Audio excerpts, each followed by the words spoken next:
We've got some good news, some bad news, and some interesting news to discuss on today's Blue Jackets as we talk Adam Fantilli, Ivan Provorov, and Jack Johnson.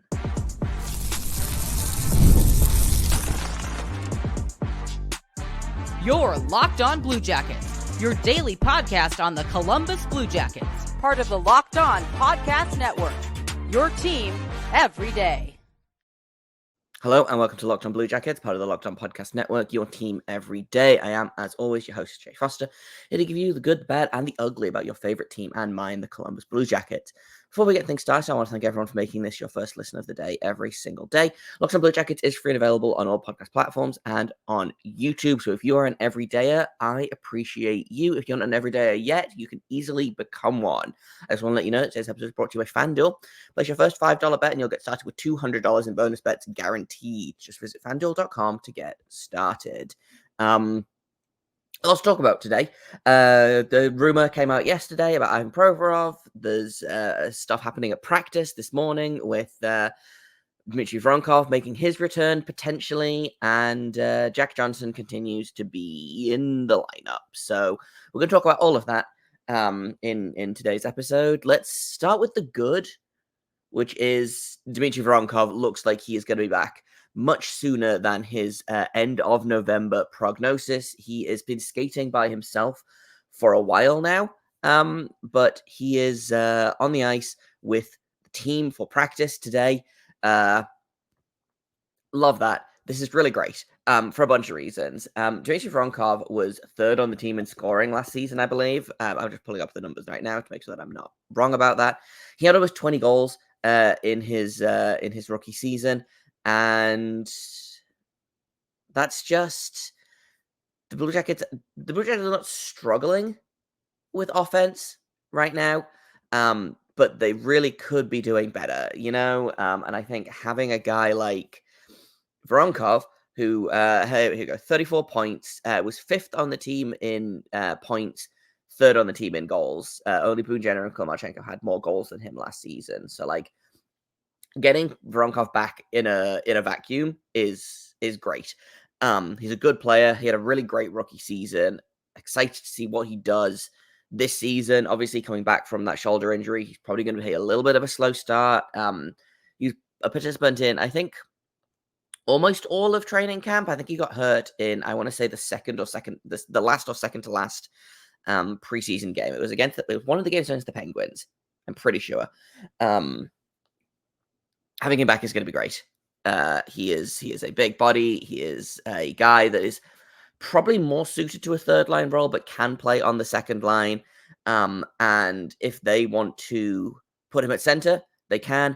Getting another center back is going to be huge, especially because then that takes a little bit of pressure off of guys like Sillinger, who has done very well in that third line center role. But if they want to move him up to that top line, they want to keep Chinikov and Fantilli together, which again I liked as a duo against the Leafs. They didn't end up on the score sheet because of it, but having those two together, I think, is, again, it's some help for Fantilli, which, frankly, is one of the more important things that this team needs to figure out.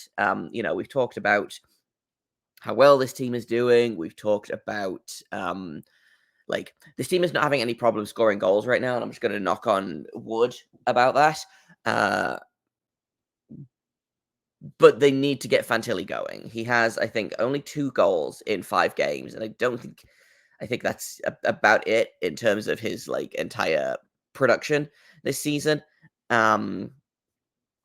He has got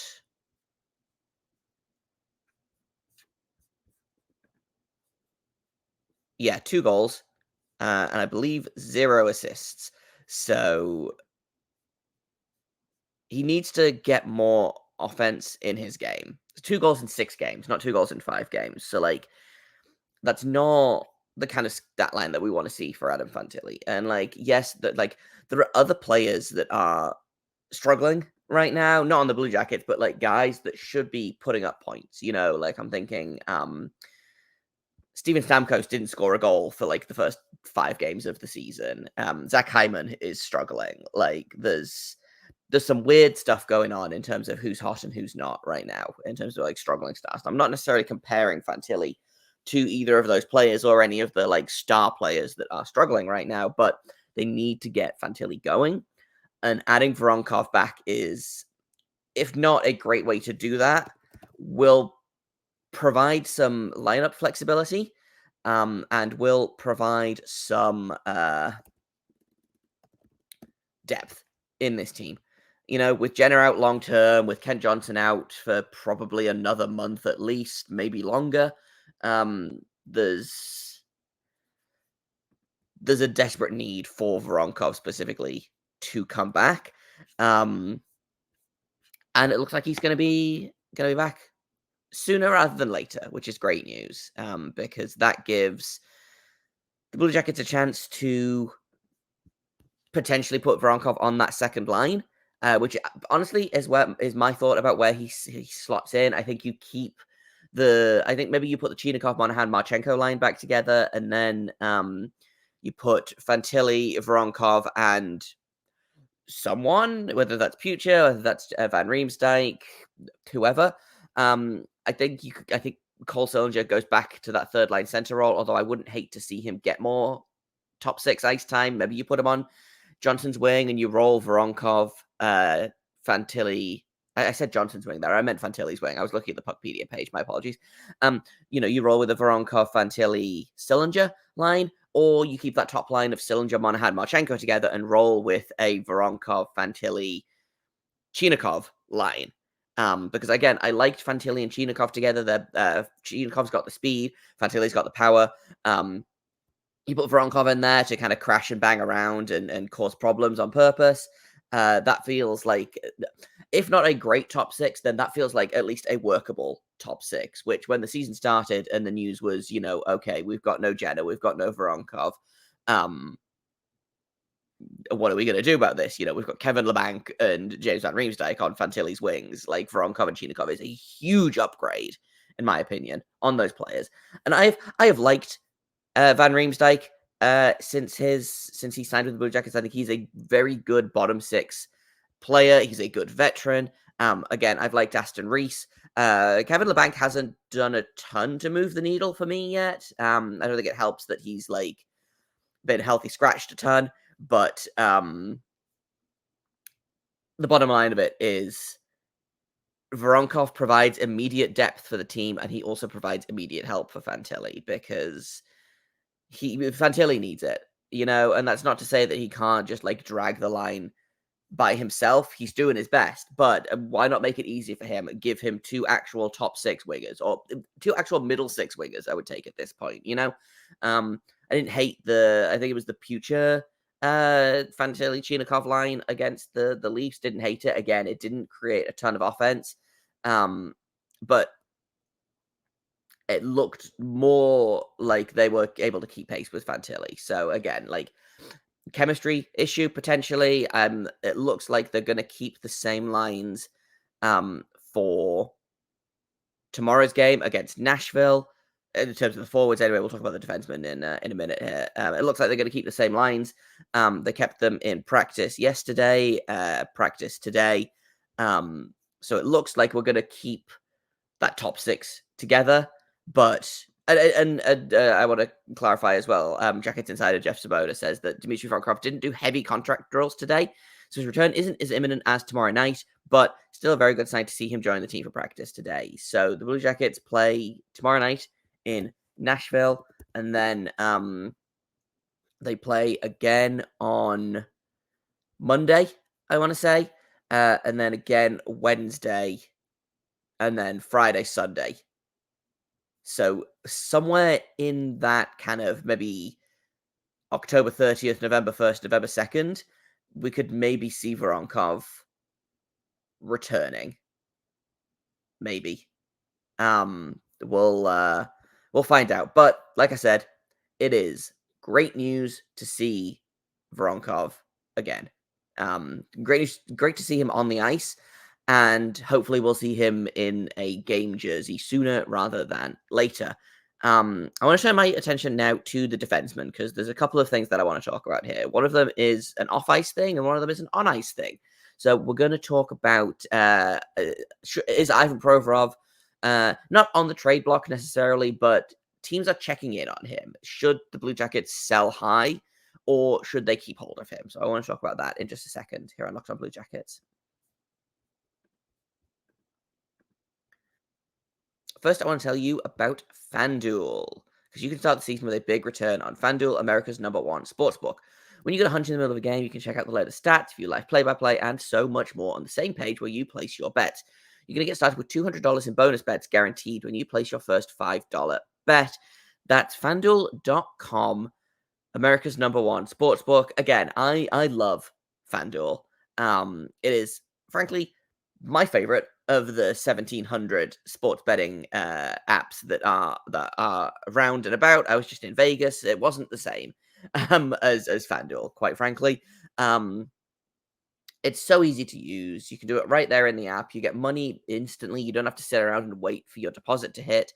And you can bet on basically anything you want. Put $5 on literally whatever you want. Anything you can think of. Put $5 on it. You don't even have to win. And FanDuel is going to give you $200 in bonus bets if it's your first bet. So once again, go to FanDuel.com and start making a little bit of money today.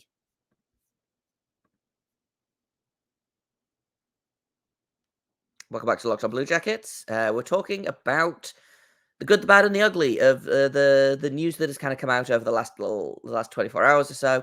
And there was a report from, I want to say, Elliot Friedman, that the Blue Jackets, not the Blue Jackets, excuse me, the Utah Hockey Club has checked in on the availability of Ivan Provorov.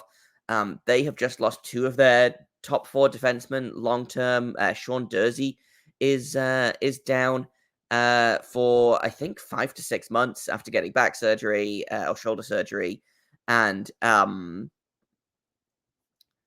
other one is John Marino, who did have back surgery, I believe.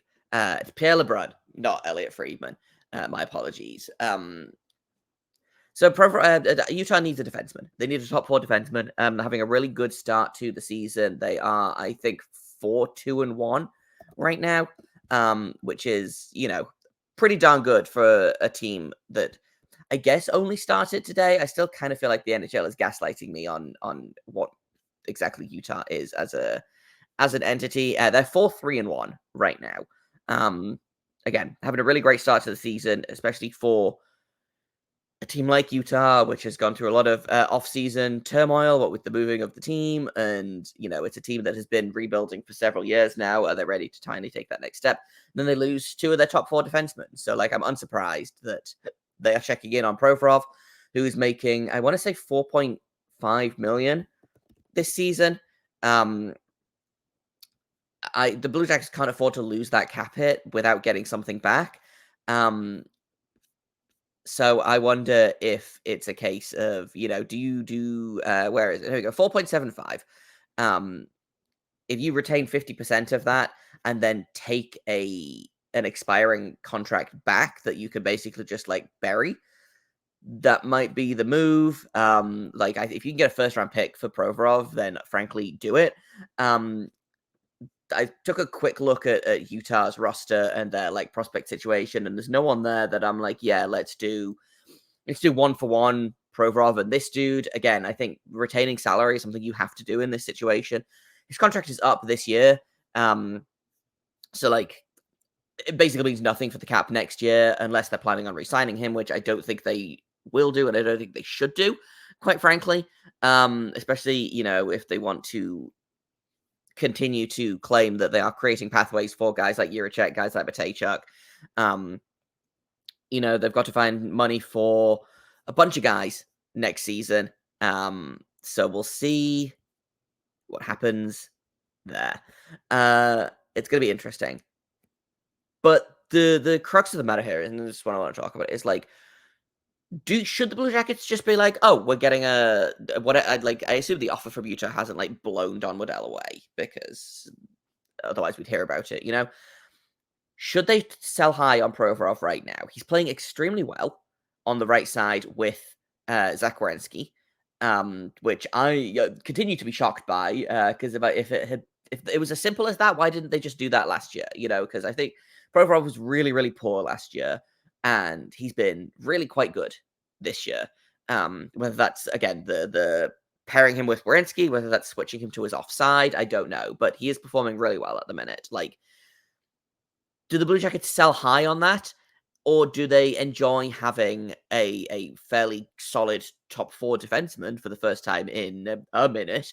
And I also don't know that this team wants to trade someone away with the situation that they're in right now. I don't know how close Gaudreau and Provorov were. They only played together for a season, but like, it feels really callous to take someone away from this team right now when the whole narrative around the team and the whole marketing around the team is we're sticking together, we are a team, we're going to win this for Johnny, and I understand that this is ultimately, it's a business, you have to do what's best for the team, like, to win games and for the future of the team. Like, I think depending on what the Blue Jackets do at the deadline, if they're selling, I think Provorov probably goes then, if they're in the playoff hunt, then probably he stays, because I see them treating him basically as a rental.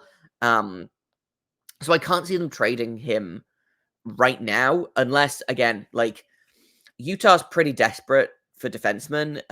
With those two guys out, I'm just pulling up what their defenseman situation is with those guys. They've really only got, like, Mikhail Sergachev as a top 4 option right now. Like, Ian Cole is a million years old. They've got Yusuf Alimaki, Michael Kesselring. They called it Maverick Lamoureux to make his debut a couple of games ago.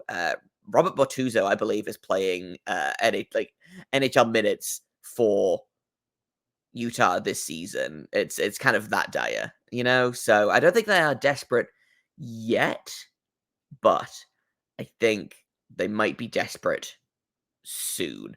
Especially, this is not a quick fix for them. Like, Durzi and Marino are both out for months. And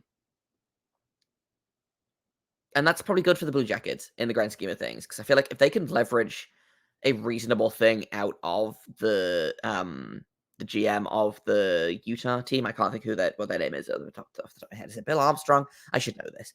But if they can leverage better than a first round pick, a first round pick or better out of Utah for Provorov, and then you retain 50%, you get hit with his. I think you get hit with roughly 2.4 million of his cap hit. Maybe you take a contract back in the meantime. Who knows? But that feels like a deal that you maybe do. I just don't know that Columbus does it, especially as well. This is something that I kind of talked about a little bit yesterday. If it ain't broke, don't fix it. I think you should take advantage of the fact that Provorov is playing well for this team, especially if this team is going to continue to play this kind of hockey. And like, the team is 500 right now. They're 3-3. It's not like they are, blowing us out of the park the same way that like Calgary is, for example. But this team looks good. This team looks like they're getting better. They had one bad game so far this season. They've moved on from it. We'll see what happens in Nashville. We're going to talk about that in tomorrow's episode, actually, because I think I'm going to run out of time in this episode. But the other thing as well is that this team is cursed, and you can guarantee that trading Provorov means that another big defenseman will go down basically instantly. Like, you can guarantee that you trade Provorov and Damon Severson will get injured the next day, because that's how the curse on this team works. And again, you can't run your team with that kind of superstition, but I know in my heart that that's what's going to happen, So do I think that's a consideration for the team? No. Is it a consideration for me and my superstitions? A little bit, yes. And so that's why I don't think they should trade him.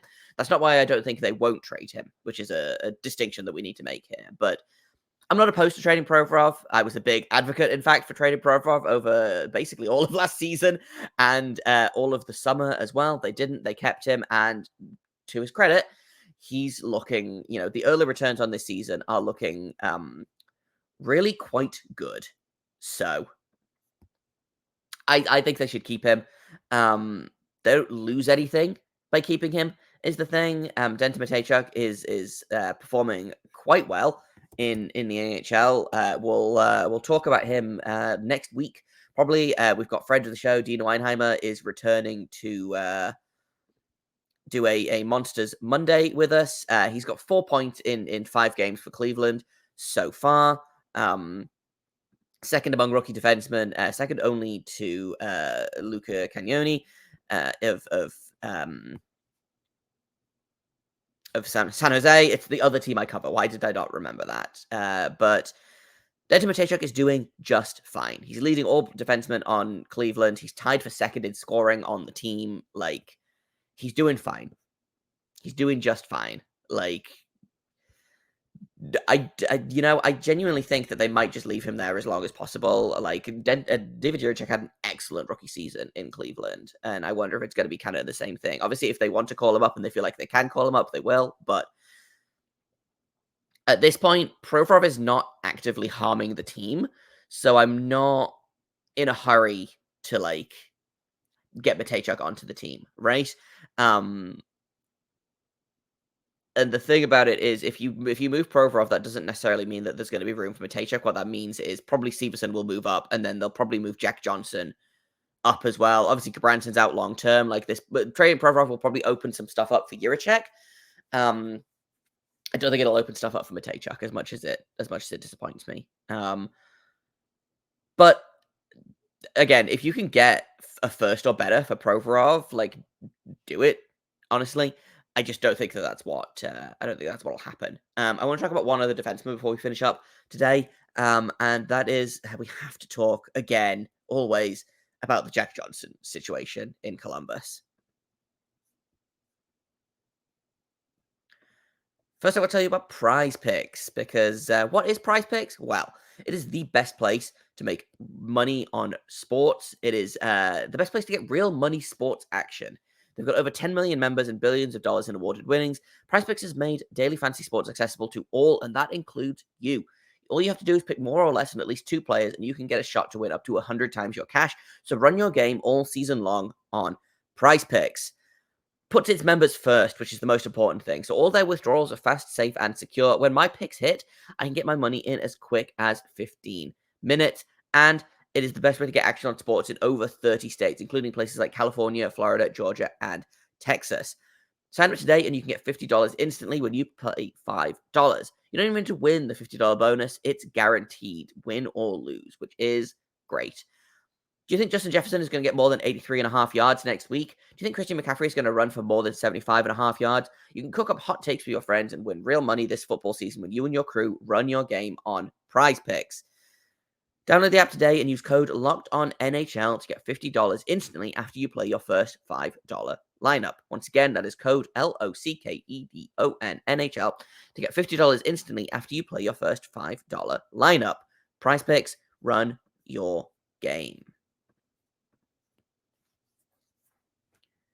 Welcome back to Locked On Blue Jackets. Thanks for making us your first listen of the day. We're going to wrap up today by talking about the Jack Johnson of it all, because it looks, again, for whatever reason, Jack Johnson is going to continue to be in the lineup despite being among the worst performers on the team regularly. I'm just pulling up the stats on Money Puck, which is a very useful site for advanced stats specifically. And so I want to look into what exactly Jack Johnson is doing. And the answer is not a lot, quite frankly. He's played in 5 games so far, which is more than David Jiricek and Jordan Harris put together. Or it's the same as them put together, I guess. I forgot how math works. He's played 77 minutes, which is fine. Averaging, what's that, like 15-ish minutes a game, give or take, which is more than I would give him, but fine, whatever.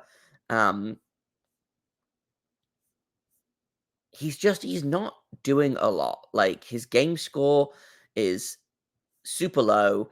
He's just kind of hanging around, quite frankly, and it's extremely frustrating to watch because I know that Jiricek and Harris can do better, and the Johnson has mostly played with Jiricek or Gabranson, and he's also played a little bit with Jordan Harris as well. Johnson and Juracek together have created 26 expected goals percentage, 28, excuse me. They've been outchanced. Basically, whenever Jack Johnson's on the ice, the team is getting outchanced significantly. So with Juracek, they are creating 0.67 expected goals for every 60 minutes and 1.67 expected goals against. So they're basically being outscored 1-0 for every 60 minutes. And considering they've only played 18 together, that's a third of a game, which again, is frustrating. Same story with Johnson and Gabranson, 1.03 expected goals for, which is better, but they're also allowing 2.84 expected goals against per 60 minutes. Johnson and Harris have created 0 expected goals for and 1.81 goals against. So, like, the common denominator there is Juracek, is Johnson, excuse me. Extremely frustrating. And I don't understand why. I mean, I do understand why. It's because of good veterans and blah, blah, blah. But, like, with Gabranson out, there was a real opportunity for the team to give meaningful minutes to guys like David Juracek. And right now, it seems like that's simply not happening. According to Jeff Svoboda, Jordan Harris is taking rushes with Jack Johnson. He'll go in tomorrow in Nashville. That's 2 left defensemen playing on the third pairing. So one of them is going to be playing on their offside. My guess is Jordan Harris. But David Juracek, for my money, did not have a game bad enough to warrant taking him out of the lineup against Toronto. He wasn't as good as he was against Minnesota, where he was one of the better players on the team, but I thought he was perfectly fine. And I don't know what Jack Johnson is showing the coaching staff. He must be showing them something, but I'm not seeing it. And it's very, very frustrating that for whatever reason, it seems like he's just going to be in the lineup until Gabranson gets back, which maybe once,